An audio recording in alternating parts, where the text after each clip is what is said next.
कर्मवीर भाऊराव पाटील यांच्या 65व्या स्मृतिदिनानिमित्त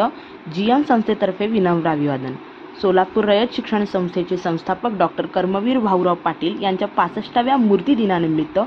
जीएम मागासवर्गीय बहुउद्देशीय संस्थेच्या वतीने सम्राट चौक येथील डॉक्टर कर्मवीर भाऊराव पाटील यांच्या अर्धाकृती पुतळ्यास जीएम संस्थेचे संस्थापक बाळासाहेब वाघमारे यांच्या हस्ते पुष्पहार अर्पण करून सामुदायिक बुद्धवंदना घेऊन अभिवादन करण्यात आले। यावेळी जीएम संस्थेचे संस्थापक बाळासाहेब वाघमारे, जीएम संस्थेचे उत्सव अध्यक्ष हर्षवर्धन उर्फ मॉन्टी बावरे, जीएम संस्थेचे विश्वस्त शशिकांत उर्फ पप्पू गायकवाड, शांतिकुमार नागटिळक, आप्पासाहेब बगले, दत्ता शिंदे, ब्रह्माजी निकंबे, मुकेश सोनवणे, नरेंद्र शिंदे कदम, नरेश कदम, संतोष कदम, आकाश जमादार, निहाल क्षीरसागर, दीपक बनसोडे, डॅनी रामगल, उदय शिरसट, संदेश मासाळकर, युवराज बनसोडे आदी उपस्थित होते।